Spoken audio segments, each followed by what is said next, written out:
Three new developments from the Horn of Africa. Firstly, yesterday I told you about Sudan. Massive protests were held in Sudan against Sudanese military. Unfortunately, Sudanese military fired at protesters, and we have an update for you. More than a dozen have been killed. Secondly, in a previous video, I told you about large-scale recruitments in Amhara Special Forces in Humera, Welkait, Sagade, the disputed territory between Tigray and Amhara called Western Tigray. We have an update. Yesterday, an other inauguration ceremony was held. An other batch of Amhara forces graduated today in Western Tigray. The ceremony was held. I have a clip for you. And thirdly, viewers, Federal Aviation Authority of the US has issued a detailed statement about likelihood of aircrafts flying or landing at Bole Airport of Addis Ababa caught in crossfire. This statement is a confirmation of what I said in a previous video, that Tigray fighters can use man-pads and anti-aircraft artillery to shoot down aircrafts flying or landing at the airport. We'll have a detailed look at this statement, because in the statement there is mention of TDF's anti-aircraft weaponry as well. Firstly, about Sudan. Yesterday, massive protests were held in Sudan. Sudan's professional bodies had called for these protests. What did Sudanese military do? Sudanese military resorted to force. Sudanese military shot protesters, and at least 15 casualties are being confirmed, especially in Khartoum and Durman, two cities. Sudanese military used excessive force and protesters were fired upon. Now, if 15 have been killed, how many would be injured? Hundreds? Rather, yes, we can say, some sources say several hundred were injured in yesterday's shooting by Sudanese military. Situation is alarming in Sudan, viewers. Sudanese military is not backing down. Protesters are adamant as well. They want reinstatement of Abdullah Hamdok. Sudanese military wants Abdullah Hamdok to be part of this setup as a minister. But Abdullah Hamdok reportedly has refused to be part of this setup as minister. He wants reinstatement. That is what Sudan's professional bodies, Sudan's opposition political parties want. That is why they are protesting, viewers. People are laying down their lives in Sudan for democracy, but Sudanese military is not ready to back down. People are dying. Alarming situation. Secondly, Western Tigray, which people don't like when I call it Western Tigray.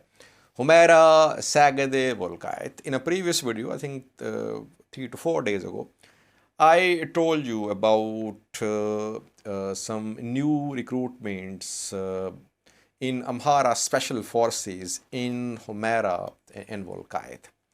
Yesterday, an other batch of newly recruited Amhara force soldiers graduated. A ceremony was held in this area which is disputed between Tigray and Amhara. Important thing, viewers, is that Amhara Regional President Yilkal Kifale also attended the ceremony. He addressed the new recruits. Amhara Special Forces, Amhara Regional Forces, Amhara Regional Government, they are not withdrawing from this territory, which is one of the main causes of friction between Tigray or Amhara. Rather, they are doing large-scale recruitments in this part of Ethiopia, where there is presence of Eritrean forces as well. And despite several attempts from Tigray Defense Force, TDF could not penetrate, could not make any large-scale gains in Western Tigray.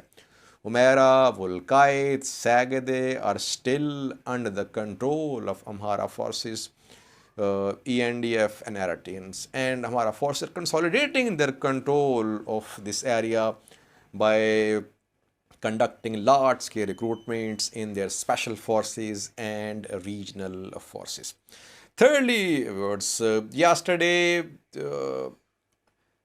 US Aviation Authority issued a statement, which is a confirmation which I have been saying in previous videos. I told you that though TDF is far away from Addis Ababa, but if small units of TDF, they manage to get close to Addis Ababa with some man pads, they can easily hit the aircrafts flying from or landing at Bole Airport of Addis Ababa. That is why aircrafts landing at or taking off from the airport have been told to, especially the aircraft which fly from the airport, they have been told to reach at a high altitude over Addis Ababa before leaving the airspace of Addis Ababa.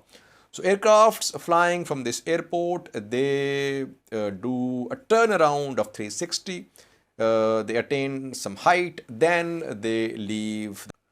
The purpose of this practice is to protect flights flying from Addis Ababa airport against any attack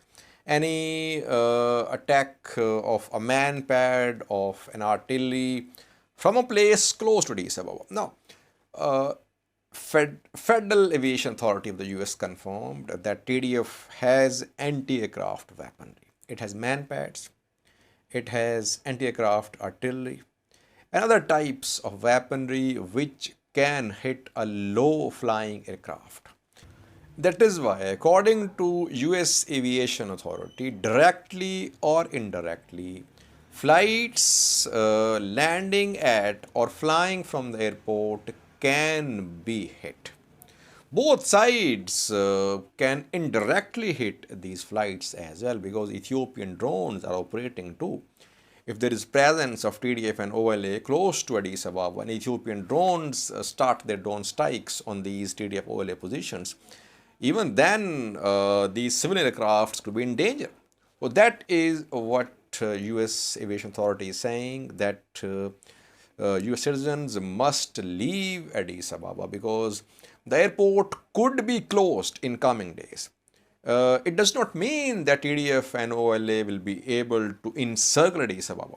Even without encircling Addis Ababa, if they manage to send some of their units close to this airport and they fire a rocket as a warning that all civilian aircrafts must be grounded, the airport will be closed. That is what US is hinting at. It can happen. It will happen, you will see. If TDF, OLA keep on advancing, they'll send an ultimatum. Like they sent about Kambolcha airport. Like they sent about Mekelle. They told the authorities there that we can now hit you. That is why ground your aircrafts. Don't fly or land at this airport. It can happen at Bole airport in Addis Ababa too. That is why US is telling its citizens to leave Ethiopia.